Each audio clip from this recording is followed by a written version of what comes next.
Welcome to the Rock's Back Pages podcast. I'm Barney Hoskins, and I'm in our state-of-the-art recording suite in downtown Hammersmith with my colleagues Mark Pringle. Hi, Barney. And Jasper Mearson-Bowie. Hello, Barney. And joining us to discuss all that's new in the world's largest archive of music journalism today is the very entertaining Daryl Easlea. What an absolute honour to be here. Oh, bless you. No, what a treat. Bless your heart. Here I am. Look, there's three strong men surrounding me. Daryl is here to get us all in the Merry Xmas spirit by telling us about his timely new biography of Slade. More sadly, we'll be paying tribute to the Pogues' Shane MacGowan, whose immortal fairy tale of New York is almost as famous a Christmas song as Slade's Merry Xmas Everybody. Finally, we're marking the release of Peter Gabriel's new album with clips from a 1992 audio interview with the former Genesis frontman. Daryl, one of the pieces that we're featuring by you on the homepage is about Dr. Feelgood and Canvey Island. Am I correct in thinking that you grew up in that part of the world? I did. I grew up in a village outside Southend called Great Wakering. Hence Lord Wakering. Hence Lord Wakering, which is my Twitter handle. X-handle. X-handle now. X-Twitter handle. It's recently being renamed as Great Wakering, just to stay on trend. Great Wakering is known. It's in the Guinness Book of Records. It's amazing for having the lowest average rainfall in the British Isles. Okay. Wow. That's usually the response. Well, I thought you were going to say something else. No, something far more interesting. However, there is a connection with Dr. Feelgood and Great Wakering. Is the drummer they had before the big figure was actually a military man, and I can't remember his name, but he used to play in the British Legion in Great Wakering. It's classic sort of rural British Legion with a huge clubhouse, and he used to play there. Now, growing up in Southend, which is the main town down there, now a city, at that time it was like the Feelgoods. You know, even if you didn't know them, and I was a bit too young at that point to really know their music, but they were just around. They were like our band, and the local paper, the Evening Echo, the fabulous tome that it is, always used to feature them. And of course, suddenly they started to become popular, and like really popular, as you know, and that brief burning moment, sort of 75 to 77, where they were everywhere. And then afterwards as well, when they had their sort of commercial singles bit. And it was amazing. And I saw them in 1977 at the Kursaal, which was the big venue there. I was only 11, but my dad, it was brilliant, my dad knew the owner of the Kursaal, so he would take me in and I'd sit in the box with a sort of Coca-Cola and be terrified by these bands that were playing there, but wanted to see them. And to see the Feelgoods, it was their first gig with Jippy, and it was just, or the first gig in Southend, amazing. You know, that connection, which I've now, by looking at, you know, Slade footage of that time, is not dissimilar at all. That sort of almost sort of football crowd there, just chanting, the audience as part of the show, rather than, you know, you were used to seeing shoegazy long hairs doing their thing. And it was just that sort of sense of theatre. To see Brillo doing all that stuff in the white suit, you know, sort of the angel and the devil with him and Wilco, when you see the footage of the films. And it was amazing, and Lee was always around town. You would just sort of see him, and it was a bit like, oh, you know, there's Lee The like you'd see the postman or something. Yeah, looking like something out of the Sweeney. Oh, yeah, and in fact, he was only 41 when he died. I know, and we thought, I suppose we thought that was quite old then. Well, he seemed old. Yeah, he seemed when when he's in the band, there's something sort of very adult about Lee Brillo, you know. They were certainly grown up. When you look at, you know, their peers at the time, you know, even when the Pistols came in, they looked like spotty teenagers, which is what they fundamentally were. And there was just something about, I think it was Sparko and Figure, who were often sort of left out of the mix, but they were as central to it as anything. Well, Figure looked like a nightclub bouncer. I mean, I saw him at Hope and Anchor in 74, Roundhouse in 75, and he was riveting. I mean, it's like he dragged the beat, actually, as a drummer. He's a bit sluggish, Mr. Figure, but he looked fantastic. You know? I mean, just that whole slip back hair. You know, car dealer. You had that, and then you had Sparko in his famous bastard suit. And he was doing that, you know, backwards and forwards with Wilco. And it was like, I mean, it was pure theatre. Yeah. It was that thing of, we are going to put on a show. You're going to know we're on, and you will be entertained because we're not going to really leave you any other option.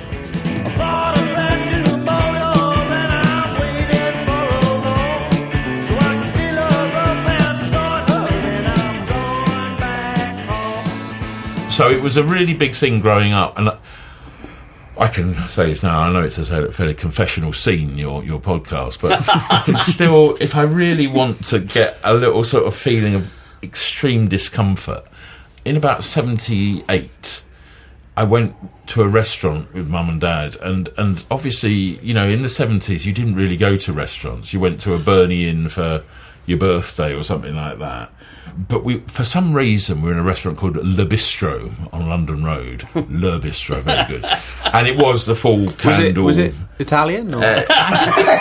It was something in that area. It was like General Continental. Yeah. Was Bristow spelt with an E-A-U-X? No, that would have been great, wouldn't it? We were sitting in there, and Lee Brillo came in. With Shirley, I now know to be Shirley, his wife, and he came in, he was having his meal, and I was, oh my God, it's Lee Brillo. And my mother, I can still see it now, sitting opposite me, leant over to me, going, "Are you Dr. Feelgood?" And he went, "Oh, yeah, yes, I am, ma'am, yes, I am." Oh, he was polite. Oh, yeah, lovely. So, yes, I am. And she went, "My son." That emotion to me, and I just thought, oh, crikey, Moses. Sorry, I don't think of it often, but when I do, I can still feel that sort of horror of her saying the cringe. But what was lovely was then the respect they got, and the piece I wrote there was just when Oil City was coming out, so before... That's Julian Temple's film. Julian Temple film from 2010. Which is great. Oh, yes, fantastic! It's amazing, it's isn't fantastic. It's really terrific, and that whole the way it sort of explored the psychogeography of the Thames Delta, and how weird. If you've never been to Canvey, it's such a weird place. It's astonishing. Yeah. And I remember some northern friends just saying to me, "I had no idea there were places like that in the south." Yes, and the whole thing is all below the wall. The sea level. That's right. And it's extraordinary. I mean, just the physical geography of the place. It's really and like in the middle of it, there's a sort of an abandoned cafe, which was like a slightly Art Deco curved cafe, sort of bang in the middle, sort of the Labworth Cafe, which has been done up. Has it? Right. Well, predictably, good. But in a very down home way. The breakfasts are fabulous. Right. And then there's a massive oil refinery. Yes. Hence Oil City Confidential. Because, I mean, the major oil refineries have sort of gone now. But with the storage tanks, they're full of oil with a pipeline up to Heathrow. Because last time it was many years ago. There's sort of flames coming out of the, burning off the gas. And Yeah. Well, from where I live, obviously up on the hill looking down. No,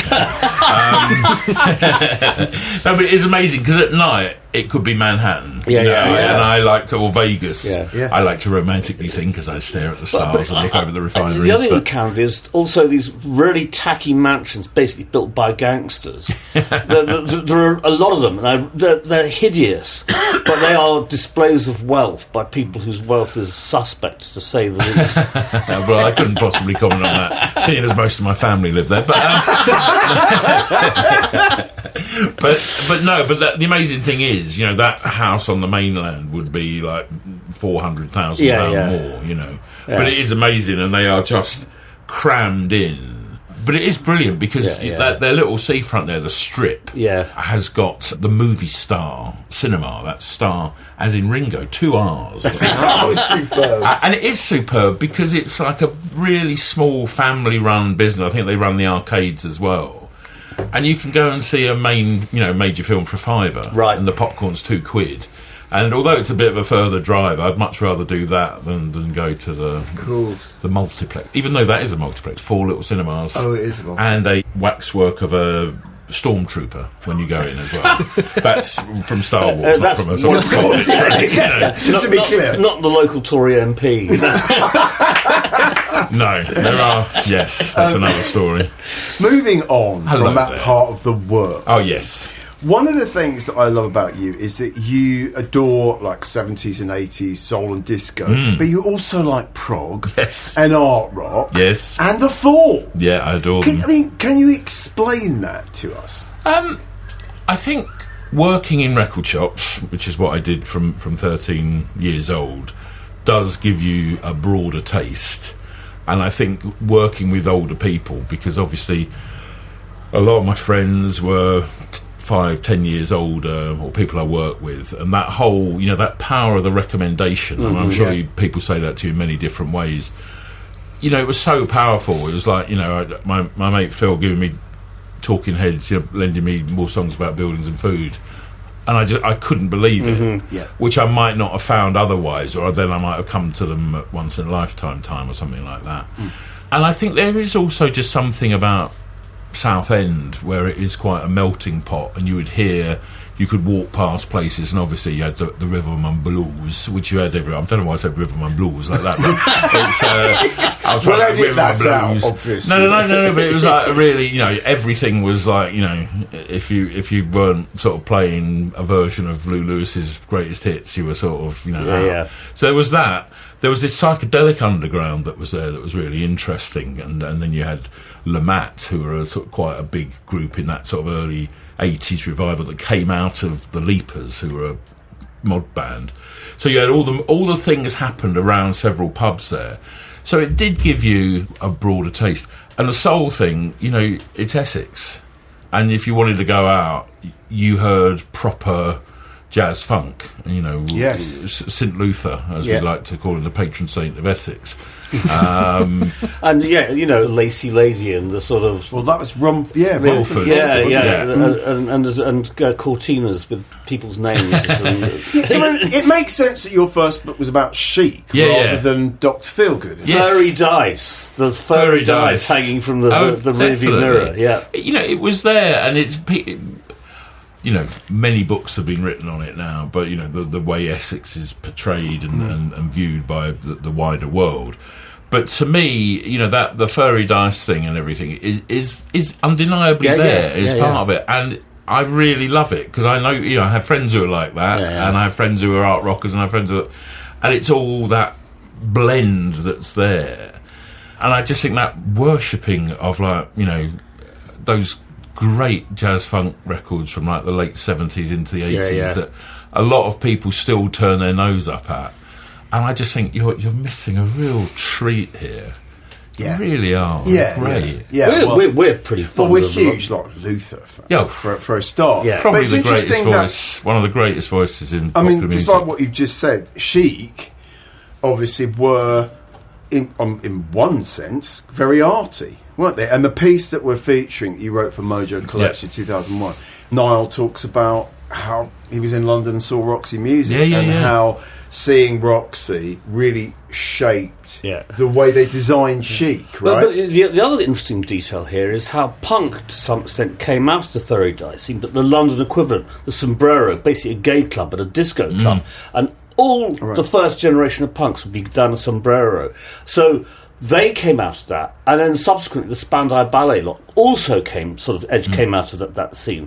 So it's kind of unreported, the sort of the jazz funk influence of British pop. But it's true. Lacey, John Lydon and Susie Sue and Billy Idol, people like that, were often around that scene. And of course, Spandau, so once they learned to sort of, they got to a certain level, they suddenly wanted to be, Beggar and Co. That's right. And I think that whole tranche of High Tension, Light of the World, Links into Beggar and Co., Incognito, unless we forget Level 42. Level 42 were vastly important. And their first proper album, to me, is as central to the early 80s as Remain in Light, or Risque, late 70s, but we'll let that pass. But do you know what I mean? That really meant a great deal. So I think you're absolutely right. That scene came from there. And Niall, what was fascinating about him, and I mean, obviously he's said it many, many times now, but that art thing that was definitely there. He was a hippie, he was a bohemian, his parents were bohemians, he'd been around the New York scene. He'd played with Hendrix. Yeah. He jammed with them all, really. And it's almost like, when you first hear him say it, you think, really? Mm-hmm. And then you look, and it is that, the Zelig figure or whatever. He was there. He did do these things. So when Chic happened, disco was the vehicle of the moment that he got on. And he said, many times, if it had been country and western, he'd have done that. Or if it had been heavy metal, he'd have done that. They were in a band called the Boys beforehand who were playing Thin Lizzy songs. They were called the Boys because the Boys are back in town. Right. And it was the same core, Bernard and Niall, Tony Thompson on the drums and Rob Sabino on the you can see that mime I'm doing there, listeners, on the keyboard. There we go. I can almost hear it. Yeah, absolutely. But it was the same lineup, and then they would add the girl vocalists and Luther on backing vocals, and become Chic and do the same thing. So the versatility was phenomenal. But it was only when Risque came out that I really thought, there's something going on here, that there's something else. And then I sort of, like most people, we left it, because disco sucked. Never really sucked around my house, but you know what I mean? It's a Chic sort of faded so quickly in the public imagination. And when now it almost seems like a linear thing. Oh yeah, well he produced Bowie and that was that. Yeah. I remember at the time, you were writing about it. Yeah. Just said, he's gone with him. I mean, there are kind of all kinds of complications. I mean, he himself talks about his cocaine habit getting madly out of control, and becoming obsessed by working in the studio without a band in the room and so on and so forth. So actually the sound of the records now as producing got worse and worse. And I mean, it was effective to an extent. I mean, Let's Dance was a huge hit and so on and so forth. Yeah. But he talks in interviews around 1981 about how the disco sucks thing in America was killing the band. He was really aware of aware of it. Mm-mm. I saw the Hammersmith Odeon show. Of course you did. I'm so envious. And it really, genuinely, this is no sort of nostalgic hyperbole. It really was one of the 10 greatest shows I've ever seen. Yeah. It was transcendental. And, always grateful I was there for that. And just to mention, because your first book, Everybody Dance, Chic and the Politics of Disco. Love that subtitle. Yeah, well, I'd just come off doing my degree. I went back to university later in life, and I'd done a lot of soul and civil rights and things like that. So I was very sort of attuned to that at the time, and I was just fascinated by the way that how denigrated disco had become. Yeah. And this, even in the early noughties when I was doing it, disco, had started to have the revival, but it was all like school disco and big glitter balls and flares. And I think there was a feeling that once, I don't know, Sly had answered Marvin with "There's a riot going on" to what's going on, sort of the civil rights soul and that militant thing sort of ended in some way, and then everyone was just partying, and that was the end of it. But obviously, partying to me was as important, sort of political perspective than making very overt statements. And I think to quote an old album title, if you want to defeat the enemy, sing his song.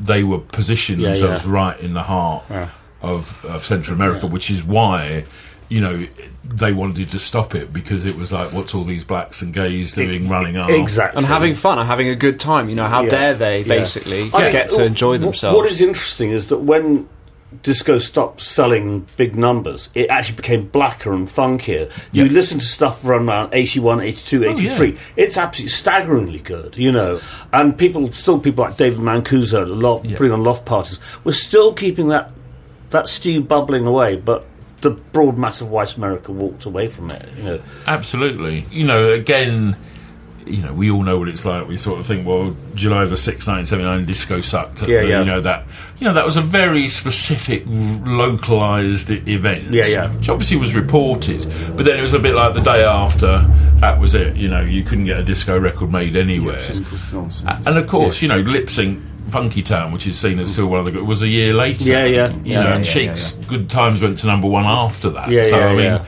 But the point's absolutely right, and I think when it did go sort of more underground, obviously it then became garage and then became house. Right. But you had some, you say those records of the early 80s, just that sound like D-Train. Absolutely. And also some fantastic Italo disco started appearing. The Italians sort of had their own disco scene and some really great records. Yeah, no, absolutely. And that really became the basis of what, the acid house sort of revolution. Yeah.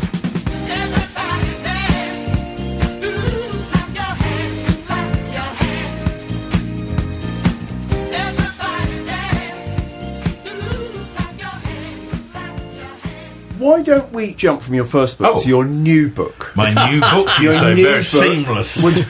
which is called Whatever Happened to Slade When the Whole World Went Crazy. Crazy, as in, Mama, we're all crazy now. Indeed. Which was actually the first Slade single I bought. I think I've still got it. Yeah, wonderful. Red Polydor. Oh, yeah. Gorgeous. It was something like that, because you always got the... I mean, I know they did do paper labels. There's going to be an intense geek moment here. But there was something about the moulded plastic of a Polydor label with a black square and a big black middle. It was almost like a sort of... I don't know, uniform or something. The record was about to go into battle when you put it on the turntable. There was no, I don't know, the faintness of Bolan was great with his picture on there, but it wasn't like a big red and black bounce. No, I know what you mean. I do know what you mean. Even Bowie on RCA didn't have that. No. So, Slade. Let's talk about Slade. Whatever happened to Slade? Where do we start? I mean, my memory is seeing them do Because I Love You, and the way you describe so beautifully in the book, on Top of the Pops, and just thinking, what the fuck is this? Right? Yeah. Generally with the violin and everything. Is that your first memory of Slade? Tell us what you remember. My first real memory of Slade was Goodbye to Jane, and they were the first group. Thank you. The Beatles were in the family, and they'd been handed down to me, so I was obsessed with the Beatles already by the time Joe was 5. It's any wonder I ended up like I am. But then Slade, seeing him on Top of the Pops, I liked Bolan, but he was a bit frightening. Bowie was, just another country. Well, Bolan was more frightening than Noddy Holder. Bowie.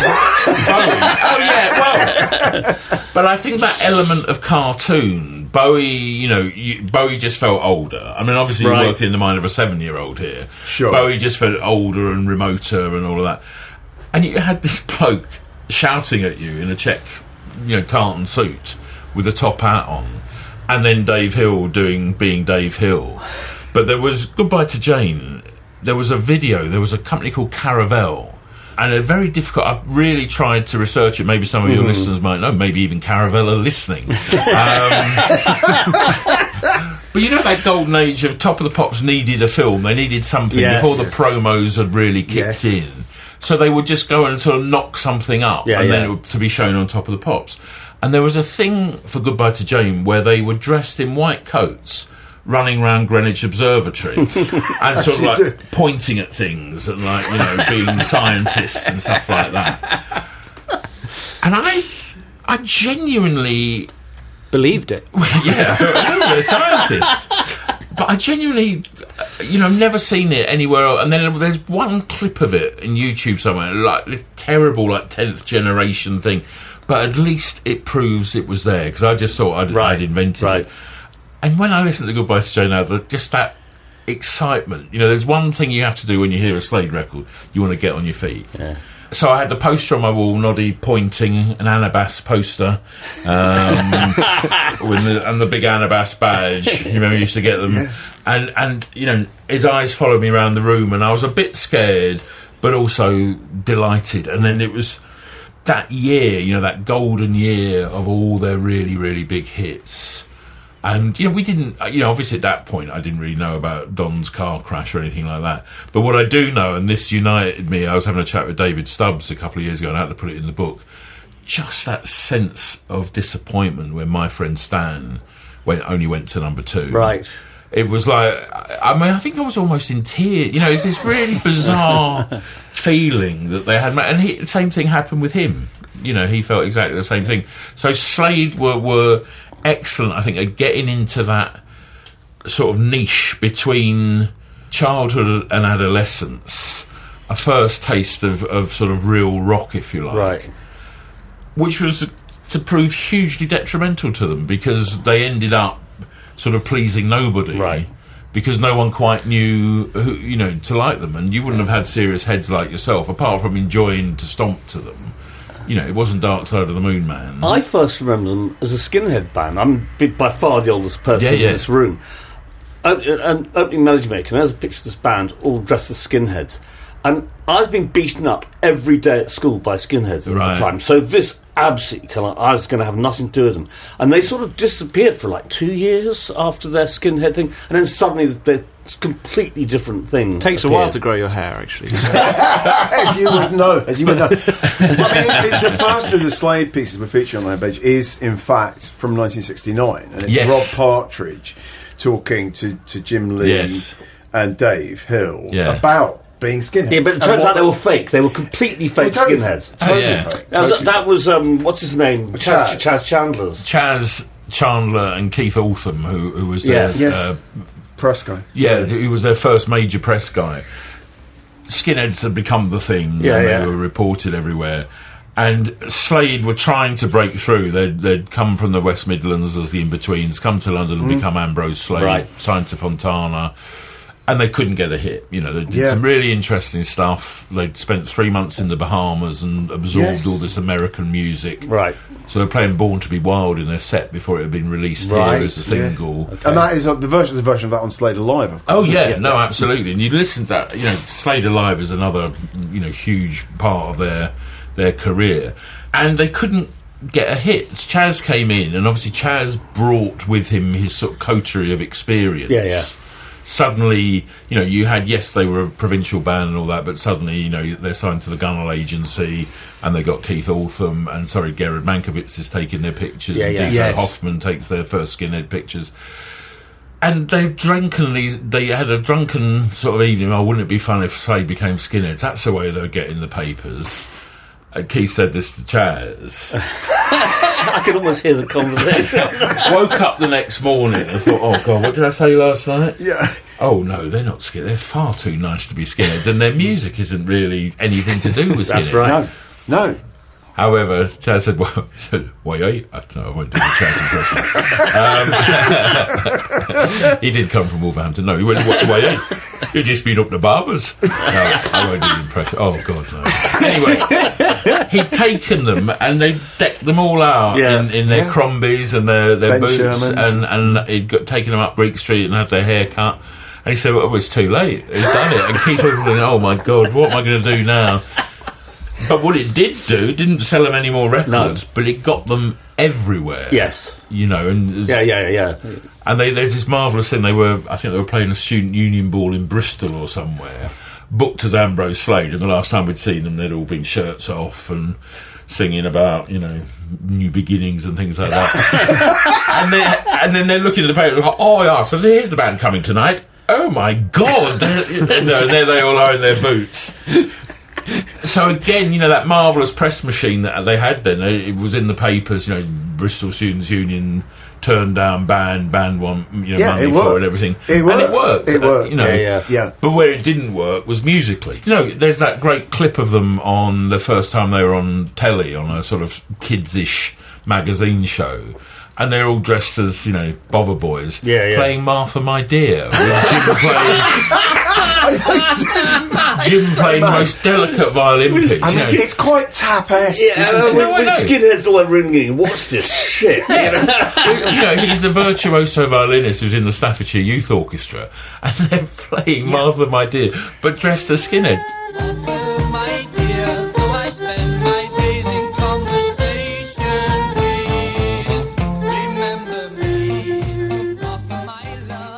They sort of said that soon their gigs, all the skinheads would come to it and then realise they weren't sort of playing Liquidator or anything like that. And it'd be like, right. Yeah, exactly. But what they did do and what came out of that was Get Down and Get With It, because that retained the sort of boots element of it. And that was a sort of transitional look where the hair started to grow out. But they, and of course the hair, that gave Dave Hill his phenomenal look, because while it was growing out, he thought, I can keep the fringe. Cut the fringe. That's right. Yeah. And bring that down. And let's be Yeah. honest, there was no one quite like Dave Hill in 70s pop. No, there really wasn't, was there? One of the things you write beautifully about in the book is just the very working class identity, a sort of reaction, if you like, to sort of middle class floweriness, proudly sort of black country, and the misspellings, of course. And so we're just going to hear a clip from John Tobler's 1975 audio interview with them, where they talk about this. So Brilliant. I won't laugh at you when you boo-hoo-hoo, 'cause I love you. Do you think that the misspelling served a purpose at the time? Yeah, it gave people the way the misspelling came about was how people used to write on the walls back home in the black country, on the laboratory walls. It was the sort of slang, how we speak up there was the slang way, and we spelt it as we say it up there, because I love you. And we spelt it like that. When we got the acetated because I love you, which became because I love you, it's because I love you. Oh, I see. You know, and we have to get down and get with the big rabbit. We can't have that as a title. And we just got the thinking caps on the wall. Bite your lip, you're gonna flip your flip, well, I love you. When we're miles apart, you still reach my heart, I love you. I love that. We've got our thinking caps on. I think that's Noddy and then Dave. I think that might have been Jim coming You in there think just that might a have little been bit. Jim Yeah, at the end? the second bit. The second bit because, is Jim. I wasn't sure. I think that's Dave coming in at the end there. Oh, you think it's Jim and then It's Dave? Nod and then Jim. Oh, and there's then, three. Okay, yeah, and then Dave. So I wasn't too But it's sure. like you're listening to a foreign language here. So, you know. I love the black country accent, to be honest. Absolutely love it. I adore the black country accent I too. do, and I don't He care said if it sounds patronising. Yes, amongst my favourite accents in the UK. Yes, all right, okay. No, all right. No. How many misspelt song titles were corrected and had to be corrected back during the publishing of this book? No, it was quite interesting. I'd sort of, when it went to the first editor, or the first pass for the editor, I highlighted all the ones that were actually to be spelt like that. And one of the things is you have to remember when they stopped, you know, because you almost get in that habit and you want to start spelling far, far away, and you're sort of like, you know, or how does it use it, or things like that. So they stopped it pretty quickly. I mean, they stopped Merry Xmas Everybody, Xmas Everybody was the last sort of, and whether that really is a... Yes. You know, that's not... And my friend Stan had the N reversed on it in a bit of a sort of ABBA way. So really it was Squeeze Me, Please Me was a peak... peak misspelling. Misspelt youth, as I like to call it. But, you know, it's there. And I think that thing, and I think what's really important, I say this in the book, is the way they spelt love, L-U-V, was in that way that, and I think that really did endear them to sort of like the teenage kids, because that whole thing of L-U-V love, not L-O-V-E love, that sort of the transience of it and the beauty of that moment is really captured in that song. I think that song's one of the most important songs of the 70s, because it's got that mixture of, you know, hard and soft. There's a definite aggression. There's that sort of gypsy thing that comes in when they all start, you know, going off. Backwash, maybe those were the days, but that sort of thing. But just as a calling card, it's like beautifully written. It's a great song. And, you know, when you hear a cover version of it, you just think, that's, you know, it stands the test of time. You know, maybe Squeeze Me, Please Me doesn't. No, amazing. So we're featuring this Lester Bangs cover story for Let It Rock. Yes. That came out in 73, but by my reckoning he must have been with them in Liverpool in late 72. I can't see any evidence they played in Liverpool in 73. So it was obviously a piece that, I don't know, for whatever reason was published much later. And Les absolutely loves it. He says Slade and its audience have more energy, more raunch and vitality than the sagging corpus of rock has seen in many a moon. I walked into my first Slade concert totally unprepared and got shook straight up. It was so powerful and so beautiful, you almost couldn't take it in.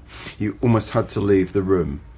You know, I mean, you can understand why Slade appealed to Lester. I mean, he almost compares them to the MC5, which I think is a bit of a stretch. A bit of a stretch. But you can imagine that just the live, the excitement. I mean, you know, we sort of forget that sort of straight-ahead rock and roll has virtually evaporated. I mean, we're right in the centre of the prog years. You know, I mean, punk was yet to happen in a curious kind of way. Like Slade were like a proto-punk band. You know.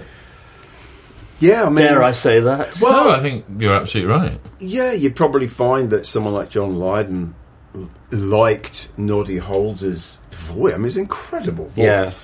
It was like a sort of punky version of, I don't know, John Lennon when he was like screaming out rock and roll songs in Hamburg. Well, I think the Lennon comparison was made quite a few times, and allegedly, you know, there are quite a few allegedlys in the Slade story, but obviously Lennon knew Chaz Chandler because they were on, you know, on the circuit together in the 60s, and they were recording in Abbey Road? No, America Record Plant. The Record Plant. Oh, right. At the same time, he was doing Mind Games, right? And Slade went and did Merry Xmas Everybody there.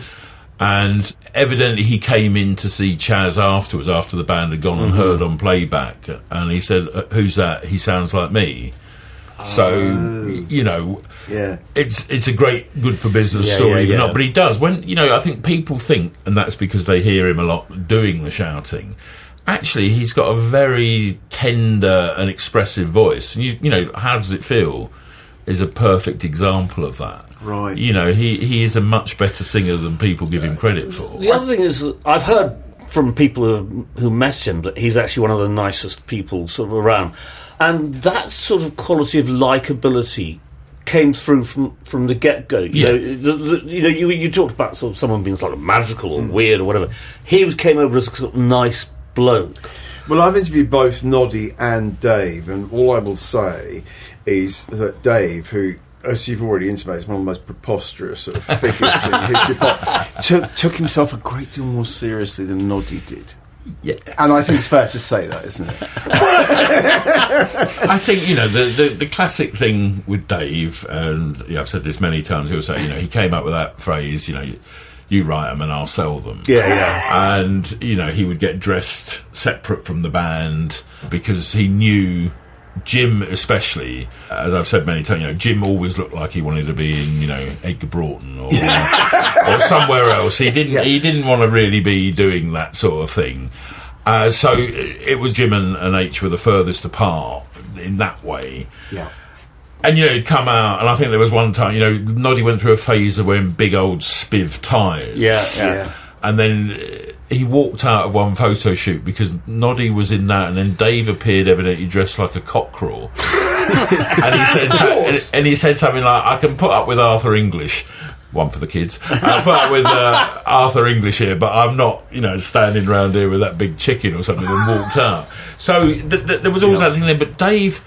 You know, the very fact that Dave had the landlord's son from the local pub designing his clothes, right? Yes. You know, just fascinating. And he and then his wife both designed predominantly for Dave, but he did the others as well. He'd made all the waistcoats for Dave and Jim, and Noddy's tartans and things.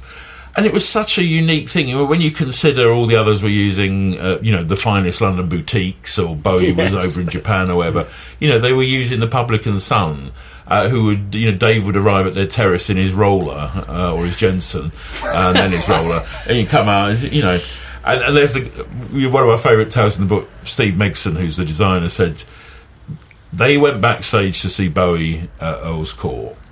Because, you know, Slade's popularity was thus, it got to a point where, you know, it became that big thing of who's going to play Earl's Court. Right. When that became open as a rock venue in 73. And Slade were actually booked to play there first. But then Bowie saw that Mel Bush promoted, and he thought, right, we'll get Bowie in first. And then Floyd played 2 nights, the first sort of arena show of Dark Side of the Moon. But they went backstage, Steve Megson, the designer, and Dave Hill, and he was talking to this bloke, and he's going, all right, you know, all right. You know. Well, I won't do the voice. And he said, oh, you play a bit of guitar? Yeah, I play a bit of guitar, yeah. All right, mate, you know. And Steve Megson said, you know who that is, don't you? He went, no. He said, that's Mick Ronson. Who's he? He's David Bowie's guitarist. Christ. All right, well, you know, whatever. Who cares? Yeah, but sort of. Wow. And you know that, you know, he said if it had been Noddy or Jim, they would have, you know, been all right. And so would have Don. But that, you know, and that is what makes Dave so unique in the middle of all this. And lest we forget, it was Dave's idea in the first place to get 2 guitarists in the band and not have a lead and not have a rhythm. Right. You know, because it was all very much, as you remember, Lennon on rhythm and Harrison on lead. And it was like, well, let's have 2 interchanging lead guitarists and 3 sometimes when Jim would do it as well. Which, you know, again, that sort of blows the cult right there or whatever before its time. Yeah. So coming back to your MC5 point, Lester Bang's MC5 point, you know, you listen to Slade Alive and you listen when they lock in on that. I mean, you know, it opens with 10 Years After's Hear Me Calling and ends with Steppenwolf's Born to Be Wild. Right, in this version of it at the end, I mean, they basically just leave the stage with feeding back amps, and it's like, you know, that's...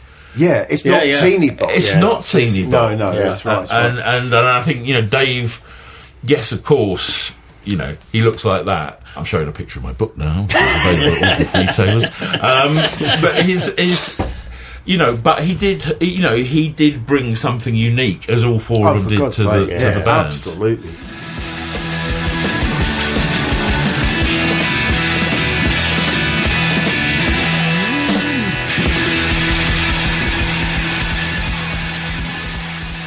Let's talk about Merry Xmas Everybody. Yes. Because it's coming out for Christmas. This is sort of our Christmas episode. Yes, it is. Merry Christmas. And I don't suppose any coincidence the book was published just before Christmas.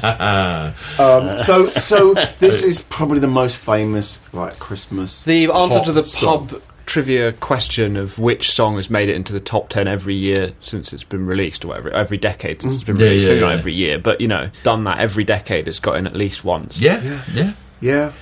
And it was recorded in New York. Yes. As a just almost like a... I mean, so just give us briefly the story of the writing of it and then...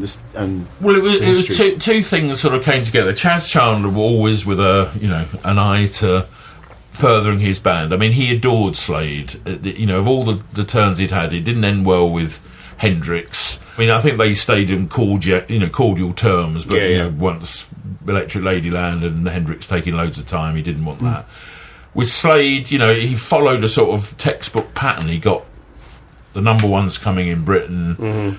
He started them to break America, and he wanted them to do a film. But he also said, you know, boys, it'd be a great idea to do a Christmas record. And of course, still at that point, Christmas records were seen as largely quite naff. Yeah. They were carols or novelty songs. Are they not still? Just to interject. We don't have long enough. Not around my house, mate. I just say 2 words, the waitresses. Anyway, the record, by the way. Not just I know waitresses. what boys like. Yes. Christmas rapping. Oh, Christmas rapping is a great... Yeah. What a great record. I just quickly mention that we are also featuring this piece that the late Pete Silverton wrote in December 2015 for The Independent. Peace and Harmonies, Christmas songs that still have the power to bring us together. That's just a beautiful piece about his love of Christmas pop, which mentions Christmas in Hollis by Run DMC. Yeah, yeah, of course. I mean, so the other factor in that was John Lennon had done Merry Christmas, War Is Over the year before, or the year before in Britain. Great record. And Jim Lee's mother, the other factor in that, our mother-in-law to be, Mrs. Ganner, said to him, well, it's all very well, Jim, you having these number ones, but you know, you should write a Christmas song. Look at, you know, you'll never be as big as Bing Crosby and White Christmas. And that sort of planted the seed. So with, you know, Lennon doing it, so if he's doing it, it must be okay to do it. Chaz sort of saying, come on, boys, do that. And then that coming from his mother. He said to Noddy, what can we do? Noddy had a sort of half-written bit from the day. Right. Jim came up with, you know, some structure and things like that. And then Noddy, in one session, just wrote the lyrics to it, or most of the lyrics to it, the bits that, you know, which make it so unique. And they recorded it because obviously Don, I say obviously, but Don had a sort of life-threatening accident in the middle of the year where he lost his memory, I mean, nearly died, lost his sense of taste and smell. And they recorded that record. They were going to do it beforehand, but they were on tour in America. And he literally had to be shown by Jim sort of every piece of it coming together. And he had to record in sections. Right. And it wasn't recorded, you know, all their records to that point, all the main ones have been recorded in Olympic with Alan O'Duffy. So they all sound like that. Yeah. Whereas that record doesn't. It's a very unusual, and the fact that they had the harmonium, which was actually John Lennon, they've been using it on Mind Games, that sound, it's like sort of something in the folk tradition when you hear it. And believe it or not, I heard it in Smiths today. It was the first time I'd heard it out on the way here, and it was just like, it is, I've said this many times, but it's like a warm cloak that goes on, and certainly if you're of a certain age, I mean, I point to you because you're clearly not. He's not of any age. no, it's Ageless. a floating sprite.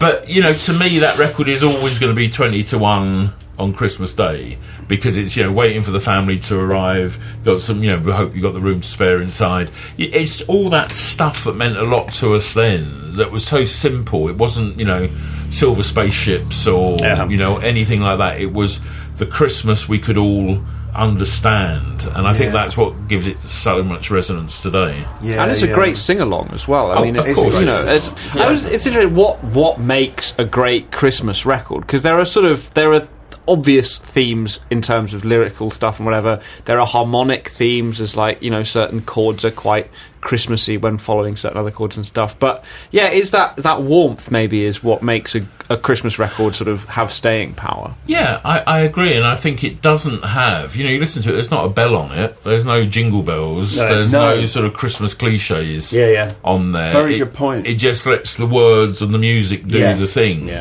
So here it is, Merry Christmas, everybody's having fun.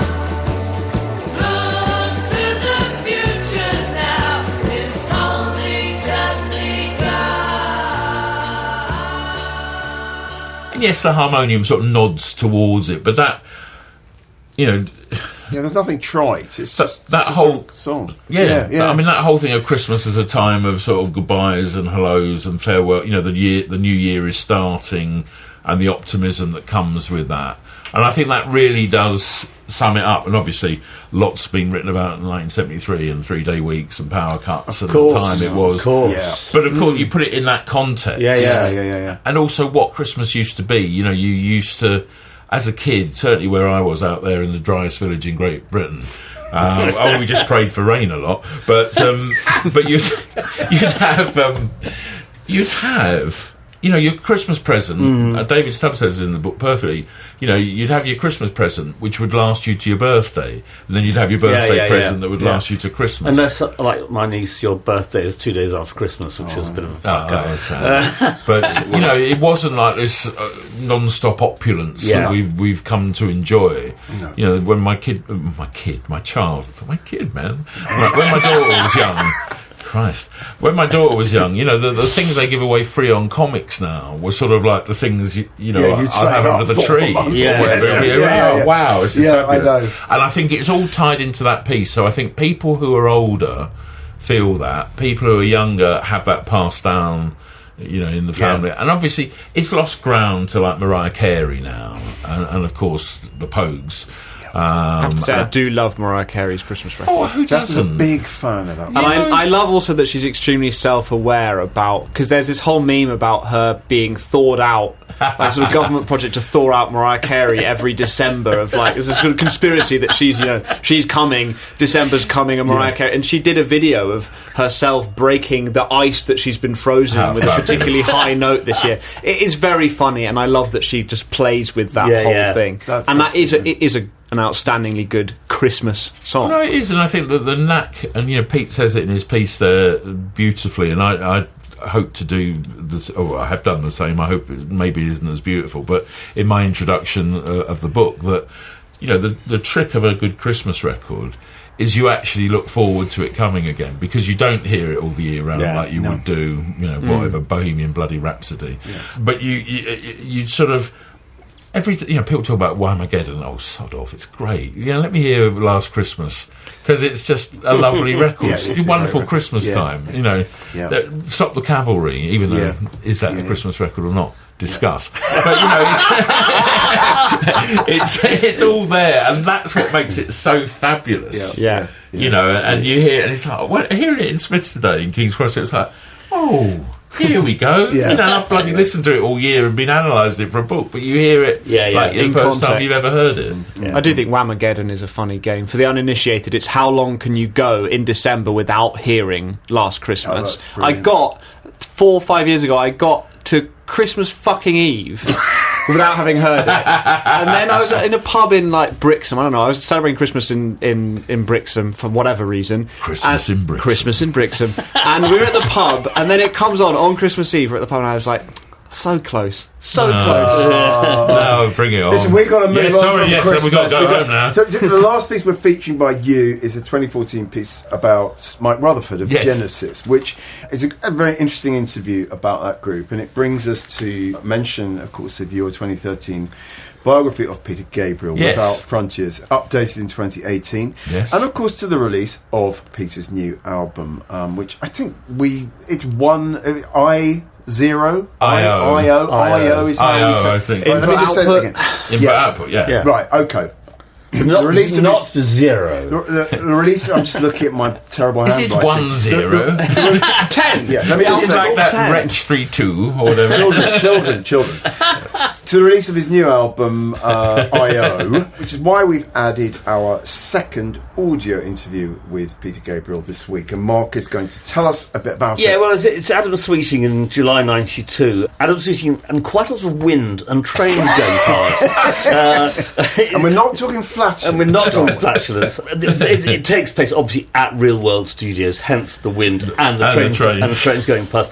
And he talks about Real World Studios, planning and building it, blah, blah, blah, setting up Real World label, specialising in, inverted commas, world music, which we'll get onto in a minute, how it links with WOMAD, how certain clients like New Order are regular clients in Real World, which was news to me, I must say.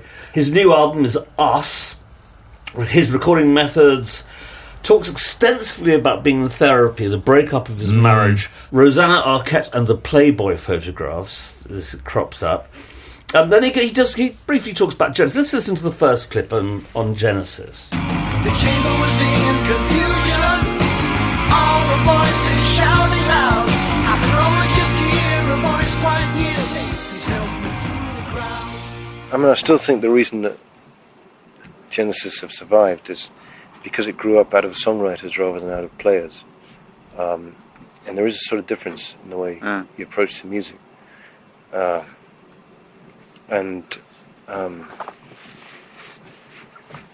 So being able to string a few chords, melodies and grooves together, I mean, you know, they have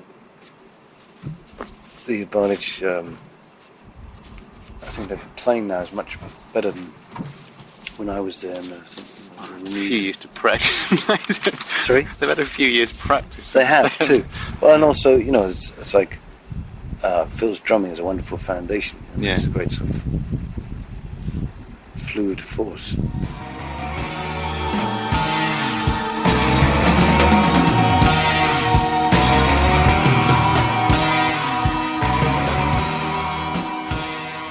A very fluid force of Phil Collins' drumming. I mean, the one thing is, there's always been a great deal of respect between him and his old band, and they effectively bailed him out financially by putting on shows. Very much so.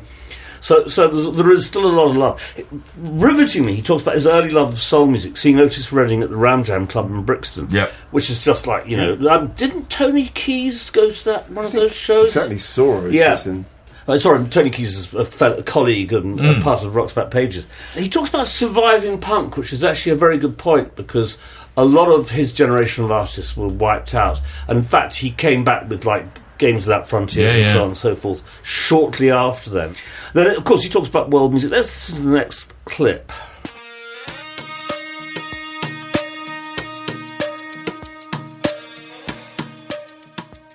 I mean, the artists sort of hate it. They think of it as a ghetto. Yeah. You know, and in a way, it was useful for a period, and it's still a useful tag because, I mean, but what I would like to say, you know, is sort of, you know, Frank Sinatra and the Beatles should be in the category of world music rather than excluding.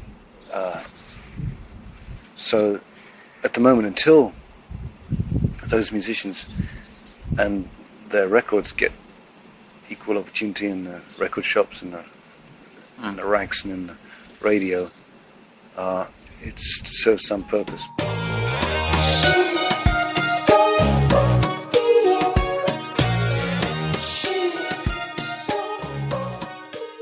Yeah, interesting. A point, we've talked about that before, Yeah. I think, on the podcast, about how do you deal with this phrase world music that incorporates music from Africa, from it's ridiculous. South America, It is from inherently ridiculous. East Asia. It's like, it's an absurd, like, there's no such thing as world music. It's absurd, but from a marketing standpoint, it made a certain amount of sense. Course. You know.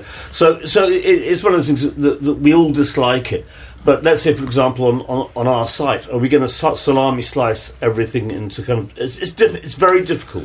They said, Spotify have just done their Wrapped thing for the year. Yeah. And evidently they've listed 6,000 genres right that are out there. And you're absolutely right. It was a marketing thing in the sense that, and I worked in record shops then, there was a difference between an Ali Farka Touré album and a Luther Vandross album. Yes. And it was a bit like, well, the person who's looking for one isn't going to look for the other. Yeah. And it was somewhere to put it. Yeah, no, absolutely. And I think, if more record shops had pure alphabetical with a sort of separate classical area, maybe, or even put the classical in, maybe that would solve it all. But that desire to compartmentalise that everyone has. And because, again, you think in 82 when he did WOMAD for the first time, World of Music and Dance. Actually, World of Music and Dance is better than World Music. Well, of course. But then it was, how do you deal with these people? El Shankar on the old violin. Where do they fit? Because people weren't really used to it. We were used to a bit of exotic coming in on certain records. Yeah. But, he certainly was one of the protagonists of bringing it wide open, if you like. No. But it is, very, very difficult and problematic. Yeah. Also, just kind of wind up on this, there's a very interesting bit where he talks about having a complicated conversation with Yusuf Islam, the erstwhile Cat Stevens, about the fatwa on Salman Rushdie. And there was some disagreement about it, that actually Yusuf Islam was attempting to justify the fatwa, Well, he was. We know that. Yeah, well, I mean, it's... And then he briefly talks about doing movie soundtracks and specifically The Last Temptation of Christ and so on. Anyway, it's Just a sort of quick general conversation about Peter Gabriel and why you chose to write a biography of him. I mean, he's one of those. We were talking earlier before you arrived about what is his sort of status, what is his standing in the kind of music firmament, and I found myself thinking, I really admire Peter Gabriel. I don't sort of adore his music or dislike it passionately. I think he's made some very good music, and I think he's a pretty admirable guy, even if he did co-found something called the Elders with Nelson Mandela and Jimmy Carter. Yes, that's on the sort of deficit side. I mean, that just sounds so ridiculous. And Richard Branson. It's just getting worse and worse. But I mean, give us your take on what Peter Gabriel's. What is he all about? Sorry. It's 3 words or fewer. Yeah, you start thinking about Peter Gabriel, and you start, he is Santa Paws. You listen to that. He's an and ara. Phil Collins said that straight away. Yeah. Everything is so considered and meticulous. Yeah. That's why it's taken him 20 years to release an album. New album. And the amount of versions of things and thought about the process. It's always the process. I think only Brian Ferry is more umming and ahhing, if you like. Yes, that's possibly true. I think he is an incredible artist. I think he has stayed true to himself throughout. Yeah. When he did a covers, you could just imagine someone saying, "Hey, Peter, why didn't you do a cover version? So I'll make it quick." But he did them all by taking it down and doing it as scything Bernard Herrmann orchestra and actually making songs like Heroes. So I thought, this is amazing. I'm going to hear Peter Gabriel singing David Bowie. Oh, okay, I've heard Peter Gabriel singing David Bowie, but astonishing because he put it out exactly on his terms, and everything he does like that. How we can be heroes just for one day. I think you're right. A lot of his work is to be admired, not loved. But when it is to be loved, you know, Peter Gabriel 3, you listen to things like Family Snapshot or No Self-Control, or you listen to Us. Us is an astonishing album. You know, here was someone talking about therapy and all that 20 years before it became, you know, de rigueur, talking about depression, talking about his love life, talking about his marriage breakup. In this interview, he's incredibly honest. Oh, definitely. You know? I mean, he was the first rock star I ever saw live, actually, in 1972 at Lewisham Town Hall. And to think that the guy who came on stage that night, you know, in the dress and the fox head, and you don't sort of expect that guy to sort of sound like he does in this interview, which is sort of so self-effacing and kind of thoughtful. And I mean, it's where's the sledgehammer? Where's the sledgehammer? Exactly. He's not a sledgehammer, but he knows the value. You know, like with Sledgehammer. And with the So album, you know, he realised that actually if I'm going to sort of become a star, not that he necessarily wanted to be, but he'd been incredibly respected. Every album was sort of selling okay, inroads in America, all Shot that. the Monkey was a hit in America to a point. Yes. And then he put himself on the cover of the record looking gorgeous. I mean, he really looked gorgeous. And he has been a bit of a babe, man. Oh, God, not half. As I used to say. Rosanna Arquette. She met him, the first time he met Rosanna Arquette was when Genesis bailed him out in the Rainfield, the Bath and Milton Keynes, because Toto brought her as their guest. And they all hung out backstage, and that's where he met Rosanna. How funny! So, but no, I think he's a phenomenal artist. I will always listen to what he has to say and the music he makes. I might not like all of it, but I think he's always someone you want to listen to. Yeah. And I mean, I went back and listened to Lamb Lies Down, which I've not listened to for years, and there's some extraordinary music on there. Oh, I adore. I mean, I adore. I see a different thing. Yeah. I see Genesis as his Genesis as a completely different thing to him solo, which you don't always think with certain artists, because it's always a continuation, if you like. And I mean, that thing that really used to bug certainly Tony Banks more than anyone. I mean, Mike Rutherford's a fairly easy guy. Hello, dear boy. Yes, son of a naval commander. Absolutely. Yes. Breeding. I mean, just impeccable manners. Wonderful man. And Tony Banks is a wonderful man as well. But the interesting thing is they weren't his backing band. No, they were a songwriting collective, and they were, as their documentary was called, the sum of the parts. Yeah. They were there and doing everything. Tony Banks would write some of the lyrics that people thought Peter Gabriel had written.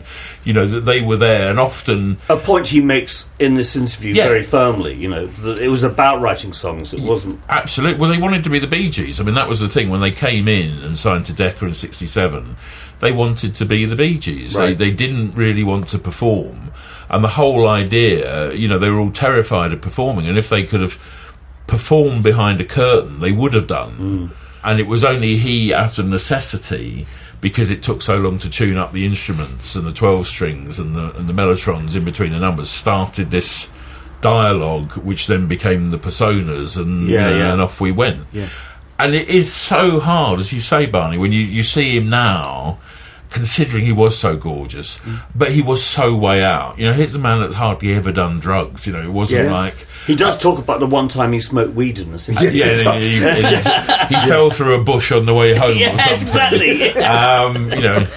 In that way, he took it to experiment in the way that he talks the Bonobo Apes and only releases records on full moons. As a commercial instinct to release all your album first and then bring the album out tomorrow from the day we're recording this, amazing, and only he would do that. Well, and he has said, at various points in my career I've been close to going bankrupt because of the mad things I do, but I've had a really interesting life. Well, he kept wanting to open a theme park. I mean, that was always sort of percolating away. He wanted to make this incredible sensory theme park. In fairness, the Sledgehammer is a great name for a roller coaster. It is. There's still time. Can you imagine what Ride Shock the Monkey will be like?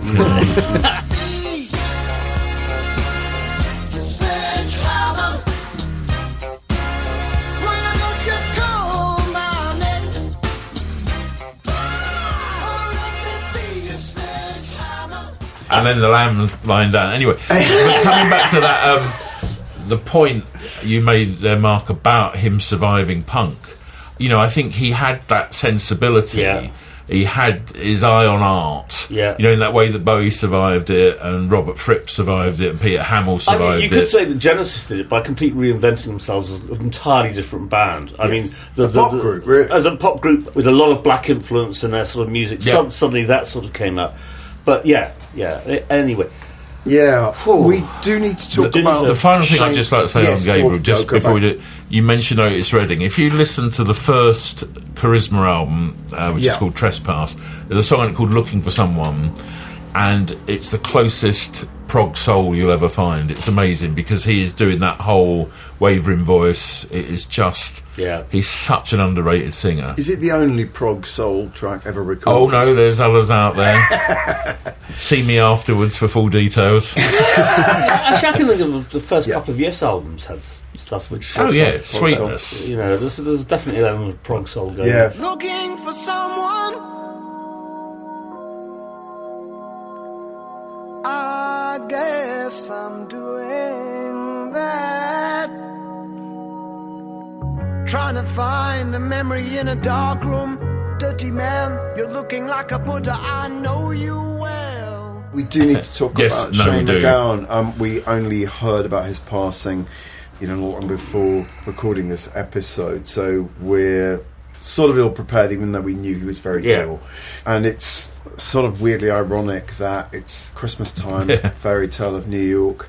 What can we say about Shane MacGowan, who's not been in a very good state for many, many years, but whose Pogues were an extraordinary group? Well, first of all, it's astonishing he lasted as long as he did. Yeah. I mean, the man drank for Ireland. I mean, very, very peculiar career. I mean, I remember seeing that photograph of him having his ear bitten, his earlobe being bitten off at a Clash gig in 1976.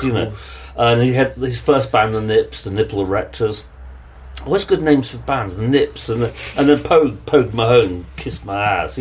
For a very brief period, the Pogues were a really interesting band. And they sort of brought a directness to traditional music, which lifted it out of folkydom. Yeah, made it very contemporary. Made it very, and quite very, punky, very right? contemporary. Yeah. Some really great songwriting. Yes.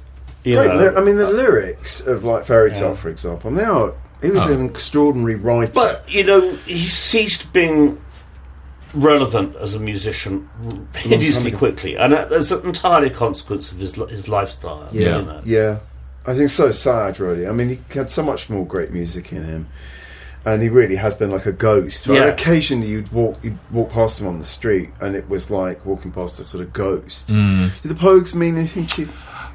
I think it would be impossible for them not to mean something to me at the age I am. Yeah, and working in our price. Sort of 84, 85, 86, 87, 88, where, you had the three albums, because it really is the three albums. There were moments on the other ones. But just that thing of hearing Irish music, taking it out of all tremendous artists like the Plankstees and the Christy Moores and the Moving Hearts, which were all great, but you had to... really be in that sort of frame. And this was before, the crack and the Irish, that Irishization. Oh, Jesus Christ, yes. Came after, their 1994 World Cup run and all of that. So to hear this sort of Irishness, but not done in the way of, Val Doonican or rebel songs. And with a very punky sort of edge with a punky to it. thing, and Pair of Brown Eyes, or for me it was always Rainy Night in Soho. I just that record, just the way you do it, and you think, well, this guy's not 30. I mean, and he's writing songs like that. It's Irish, also it's London Irish. Yes, of course. And that's a really important sort of distinction. No, and we do need to. Well, don't need to. I'm going to mention the fact that he went to Westminster School. He was a public school boy, and I've out myself again as an old wet. We must have overlapped for, I don't know when he was expelled from Westminster School, but it was in the year when I started there. But our friend Matt Snow remembers. Well, so our dear friend Matt Snow was a very important part of Rock's Back Pages too, and we had a wonderful podcast episode with Matt. I texted him. He was about to go and talk about Shane on Sky News, and I actually asked him, do you remember what house Shane was in? So a couple of texts came back from Matt, Ashburnham, I think he said, which was the Day Boys' house. Right. And he added, we would skulk together in Grove Park, trying not to be noticed and dragged into football or horror's shinty. He was a sweet, gentle kid. Now, Grove Park, I remember well myself. I used to go there with Matt Snow. It was in somewhere like Brummie, and it was where all the, useless kids who didn't want to play sport would go. Yeah. So I can just imagine Matt and Shane MacGowan, not wanting to get picked for shinty. And he also... They used to play with plank steel as I bill. I mean, I don't remember playing shinty, but Matt obviously does. I think it's a girl. It's for girls. I have no idea. Anyway, I've never come across all right, it in my life. he also he mentioned the context of the interview, which he did an audio interview. The only Pogues audio interview we have on the site currently is one that Matt did in 1986, and he says in a follow-up text, that was quite a hair-raising time involving, among other things, the abduction at Elvis Costello's behest of the Pogues bassist Cat O'Riordan by future MTV Supremo Bill Flanagan to save her from herself. So Bill Flanagan sort of dragged Cat away from the Pogues just in the nick of time. Anyway, mere details, footnotes. That is pretty amazing. Yeah. You sort of felt they were for real, as people like to say in the rock world. But they wherever they'd come from, that moment, what they were doing was... Yeah. There was danger. Yeah, definitely was. So, farewell, Shane MacGowan.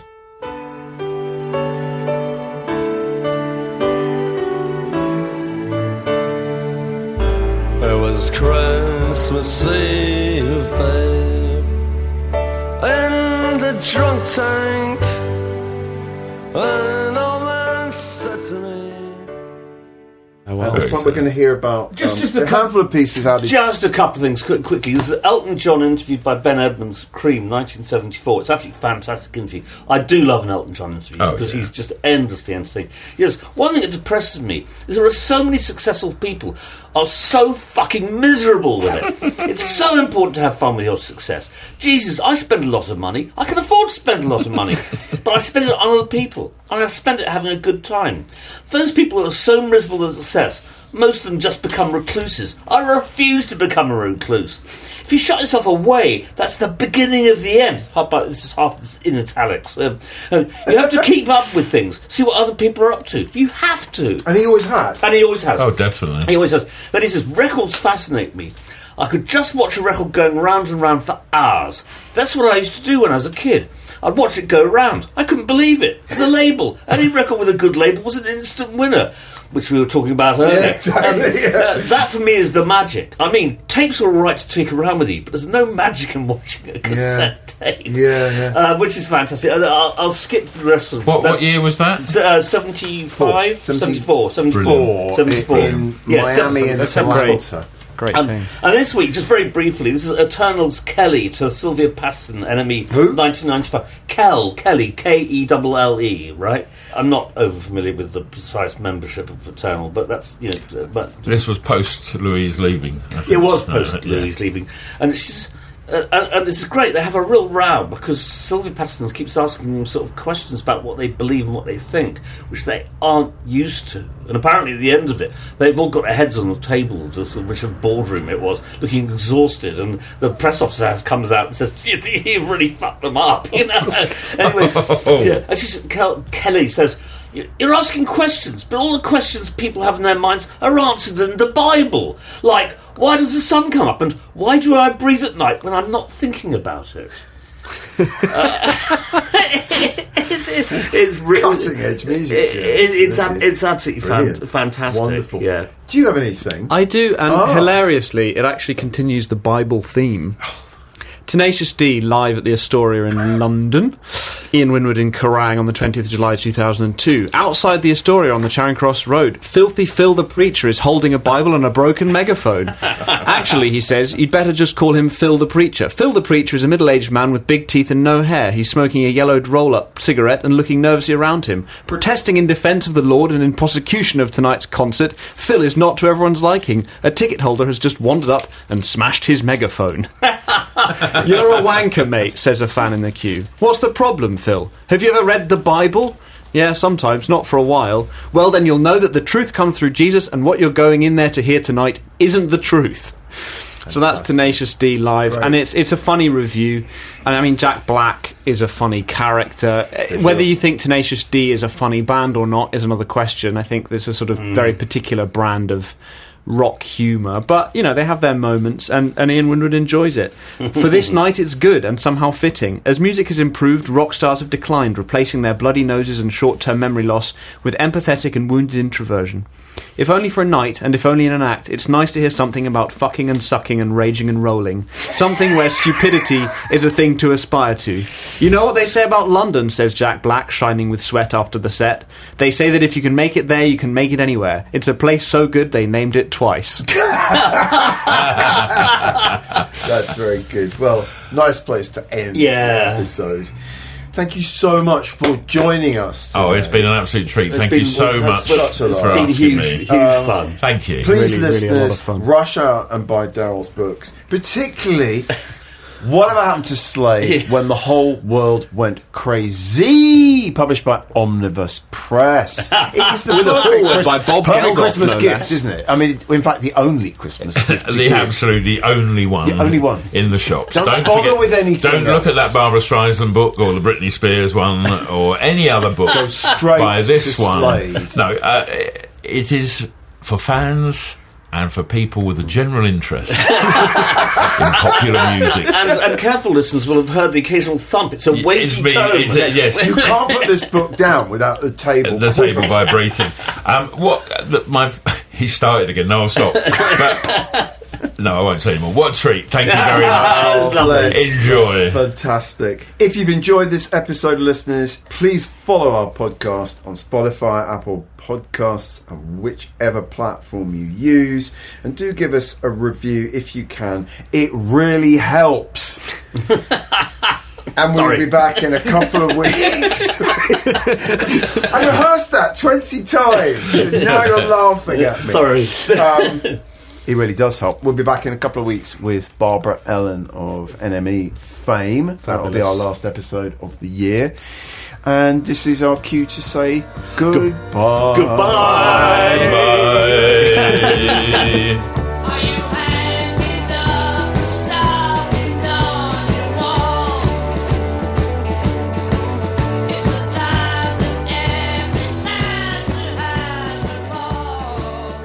That concludes episode 166 of the Rock's Back Pages podcast. Many thanks to special guest Daryl Easlea. Whatever Happened to Slade When the Whole World Went Crazy is published by Omnibus and available now from all good bookshops, just in time for Christmas. The hosts were Barney Hoskins and Mark Pringle, and it was co-hosted and produced by Jasper Murison Bowie. The Rock's Back Pages podcast is part of the Pantheon Podcast Network. You can find thousands of articles, as well as hundreds of full-length audio interviews at rocksbackpages.com.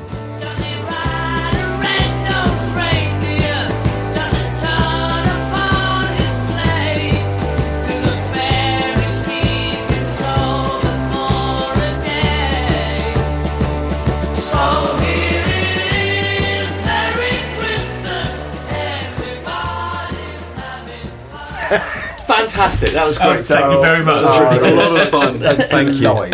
As I knew you would be. Don't.